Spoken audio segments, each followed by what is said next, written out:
right, everybody, John back once again to talk to you all about some of the trending articles in the crypto news space. Honestly, there's not a crazy amount of news right now other than the massive flash crashes that have been going on. Bitcoin went from 12K down into the high 11,600 to 800 to 12K range, all the way down to $10,800, taking a lot of other coins there with it. Pretty rough, honestly. So we'll touch on that a bit later in the video, but for right now, thanks to all those who have subscribed, and links down in the description that you can follow to learn more about the articles discussed. So let's talk about some of the other things that are currently going on in the space. The first being good old Cardano. So Charles Hokinson gave another new update, because he just loves giving those, about Cardano's SHELLEY era. According to the IOHK CEO, the developments for Gauguin, Bashao, and Voltaire are running parallel to the further development of SHELLEY. They're currently working on Smash, or what they're calling Smash with SHELLEY. It's a concept for how metadata for the stake pools is going to be handled. Daedalus wallet users could choose a Smash server that is parameterized by different users. Initially, there will be a server parameterized by IOHK, but later, Daedalus users will be able to parameterize a server together. It's such a lovely word, isn't it? They're talking about this maybe happening in September. At the very least, you'll be able to sort and rank pools by different categories or different parameters that you can customize. In addition, IOHK also aims to sort stake pool portfolios by different parameters once it's released. So he's talked about this before, basically like if you're interested in stake pools that deal with water conservation or for nonprofits, or just want to maximize your returns, you can sort by each one of those things eventually. Furthermore, good old IOHK is currently working on a concept called KES proxy keys. Currently, they're working on it for the two leading hardware wallets, good old Trezor and Ledger. The feature is intended to significantly increase the security of stake pool operators by not exposing private keys to the internet under any circumstances, which is pretty darn nifty if you ask me. That's definitely something that more and more it's becoming almost a necessity if you have, well, at least for peace of mind, if you have large amounts of crypto in your possession. So enabling those features for Cardano while you're staking, so to be staking from a cold wallet, it's going to be pretty nice and very calming for some of us. Also with that, in terms of future decentralization, according to Hokinson, he's working on the development of multi-sig pledging, which means that small stake pools can merge with their capital in a trustworthy manner in order to be competitive with large pools. Essentially, you could pledge your Cardano stake to multiple different pools, or the pools could merge together and you could then give to that merged pool, knowing that it supports a multitude of different projects. Not too bad. He also, in terms of Cardano's development, he said that there is an enormous amount of work ahead, and he yesterday released an additional budget of $600,000 to help accelerate Voltaire's development. So he is doubling down on bringing a fully realized Cardano to the masses, which, I mean, now's the time with Ethereum stumbling, Tron nipping at the heels, which we're going to get to next. Cardano's really got a chance to shake things up if they can get there first. So they're going to try. But hey, let's hop on over and talk about Tron. So Tron and Poloniex registering all this DeFi hype. And then we got to talk about the sun.market. So, Whale Alert has reported on numerous transactions that indicate potential hype around Tron's DeFi sector. As Twitter Whale Alert reported, over 2 billion Tron, valued at over 75.3 million, were transferred in the last 20 hours. In a commentary, Poloniex explained that they themselves have made large amount of Tron transfers from their cold wallet to hot wallet, that there will probably be a lot more Tron transfers soon as the Tron-based DeFi grows rapidly. The governance token Sun became available for Genesis mining as of yesterday. It only took me 24 hours to figure out how to do it because I'm a big dumb dummy. So if you're interested in doing it yourself, it's not too complex. Just make sure you have enough energy from frozen Tron. Otherwise, you're going to have a bad time. I think you need around like 20 or 30,000 energy, just a heads up. So, the exchange, Poloniex, has very close ties to the Tron ecosystem, as good old Justin Sun is one of their owners. Sun has been raising expectations about the Tron DeFi sector as a way to compete with Ethereum, and their price on CoinMarketCap, they're one of the few coins that is up right now. So they're definitely doing things right. According to a Tron publication, yield farming product of the Sun Genesis mining platform received an overwhelming response. 1.5 billion Tron were delegated to the Smart Sun contract in just 15 minutes. Within 24 hours, 5 billion Tron were locked into the contract.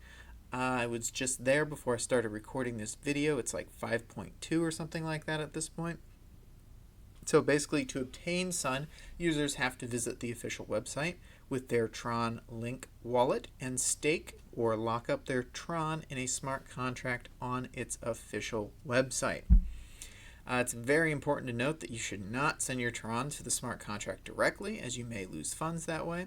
After Genesis mining is done, I believe on September the 16th, users will receive a quantity of Sun provided at the time they have delegated Tron, and the delegated quantity, the current period, the Genesis mining period, 1.8 million Sun tokens can be mined, with a total supply of 19,900,730 tokens will eventually be the total final supply.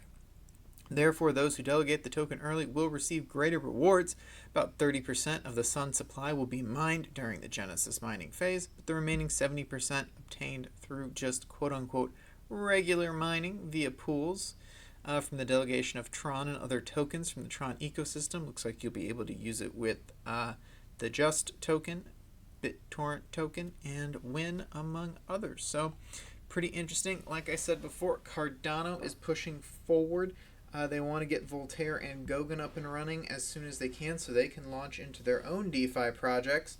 But Tron seems to have beaten them to the punch, and if they can scale better than Ethereum, they might actually have a shot.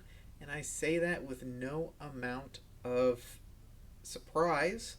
Tron has been, in my opinion, down for quite some time, but it's definitely not out. But speaking of DeFi, let's talk about good old SushiSwap. So we've talked about them in a previous video. They've been around for a good old week. I compared them to Yam Finance in that they had not posted any audits just yet, and that makes me nervous. Well, they went ahead and did a couple of them. So the blockchain security firm QuantStamp has published their review of SushiSwap, and they identified 10 issues with the platform. Good news being that none of them are likely to be fatal. You're always going to find flaws and issues. It's a weak code program and protocol. Like, honestly, that's less than I thought it was going to be. So, among the concerns identified were errors, failing to prevent the same liquidity provider token from being added more than once. That's pretty minor if you ask me. It could risk disruptions to reward variables, but in the grand scheme of things, it's not that crazy, quite honestly. There was a vulnerability potentially allowing funds to be stolen from the platform should the owner's private key become compromised. Now, that's a bit more of an issue, but nothing insurmountable. And an issue that could result in the protocol's mass update pools running out of gas. Now, that could be a bit of an issue. But none of the issues they found were critical enough to suggest redeployment of existing contracts. QuantStamp did urge caution, as I would urge all of you to be cautious no matter what you do.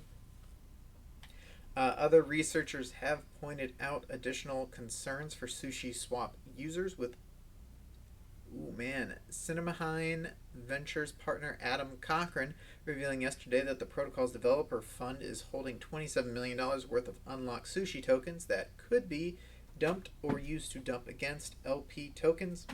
That is a little worrisome on the face, but in response to that, SushiSwap's anonymous head, good old Chef Nomi, said that the $27 million worth of tokens has been designated for dev share. Though in theory he can sell them, but it's dev share, and it's been specified as that from the beginning according to him. So I'm okay with that. Adam Cochran is not. He actually got out of Sushi, but is what it is. Despite being less than 1 week old, SushiSwap has already lured more than $1.4 billion in locked funds from Uniswap with the promise of enormous returns for liquidity providers in a business model some have dubbed a quote-unquote vampire attack. Yeah, right. I mean, they are making the moves they need to make to capture the largest chunk of the market in the fastest time possible, which is pretty insane if you ask me. $1.4 billion by any stretch of the imagination is a lot of money, so I can definitely see why it's got the attention that it's got. But alrighty, just like that, let's hop on over to the next one.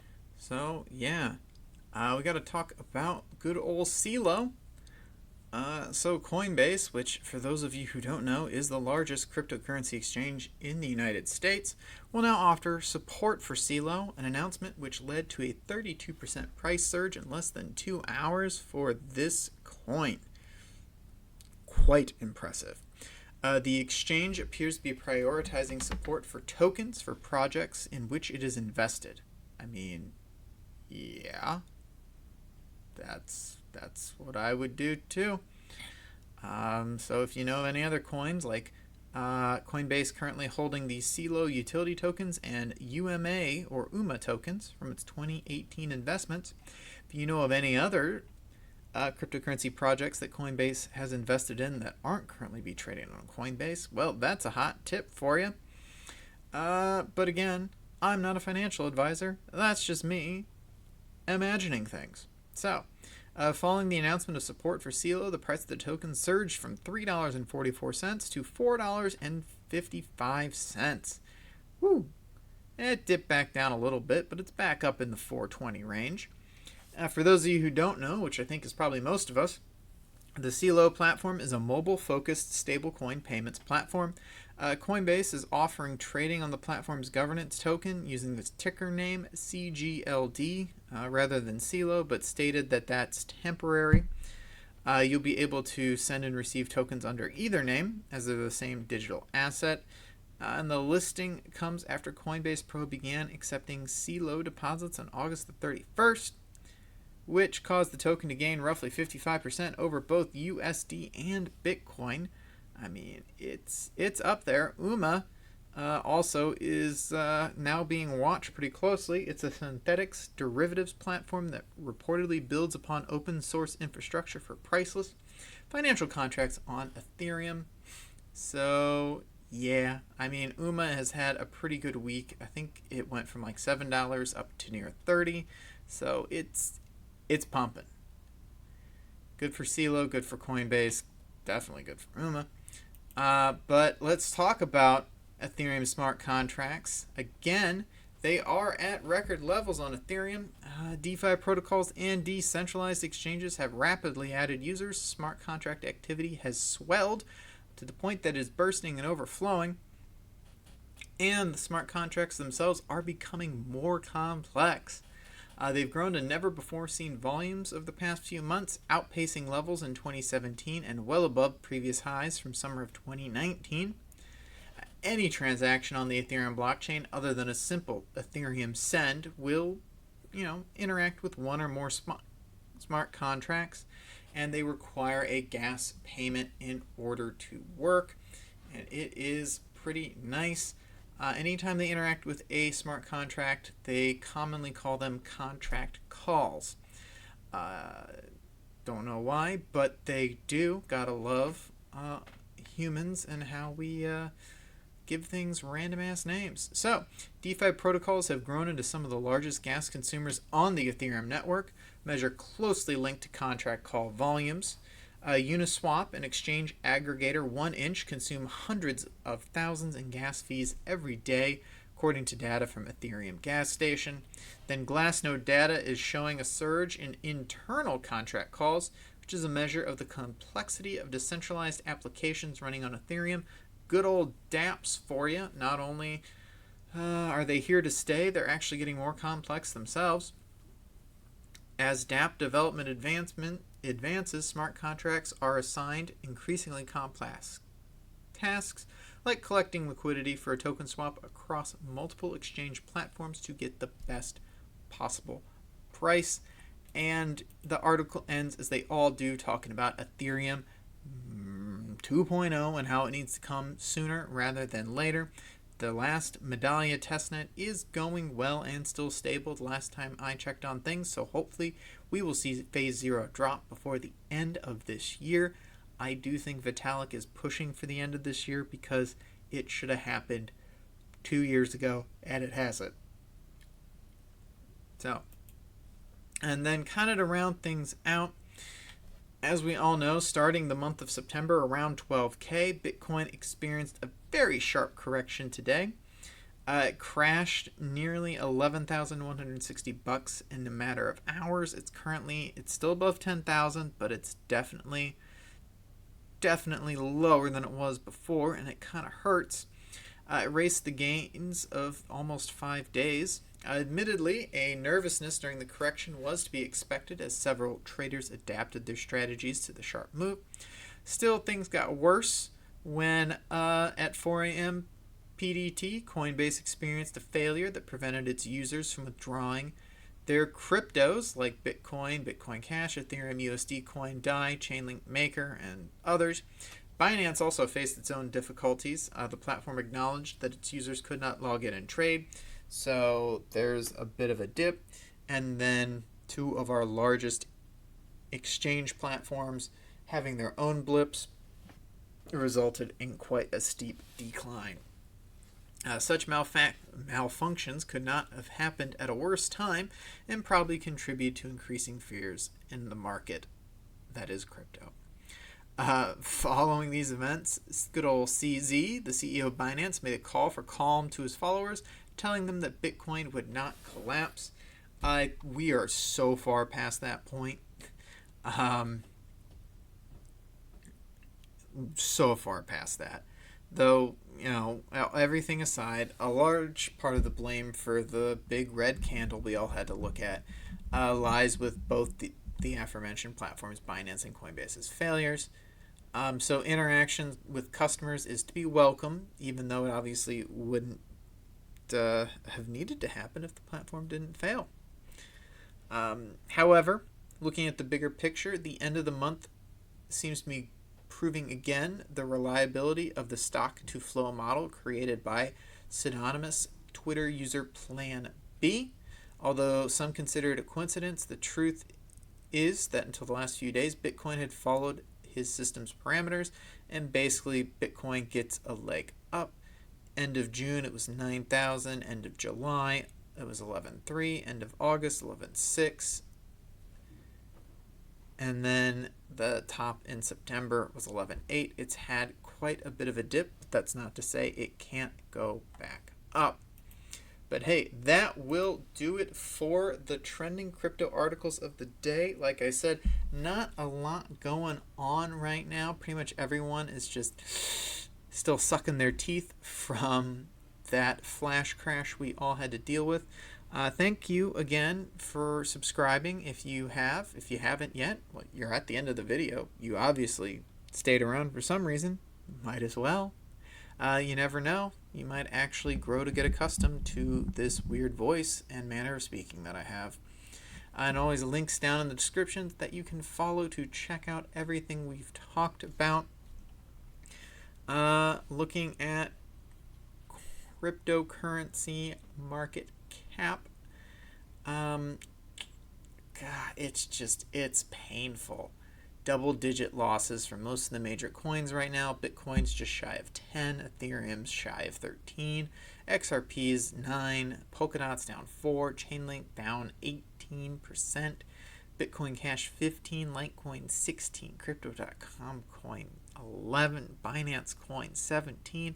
Like I said, the only thing up right now is Tron. It's currently at 4 cents, up 11.5%.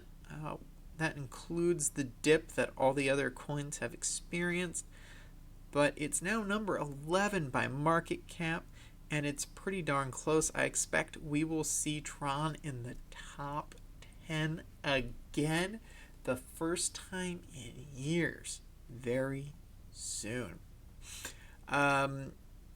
Yeah, other than that, literally everything in the top 20 is in the red, other than Tron and stablecoins. UNUS SEDLEO is down only 1%, so there's that. And then it's an absolute bloodbath. Oh, God, it hurts my soul to look at these numbers. So, with that being said, you guys enjoy your day. Tomorrow will be better. And that's all I can say about that. Enjoy the night, enjoy the day, and stay safe. Peace.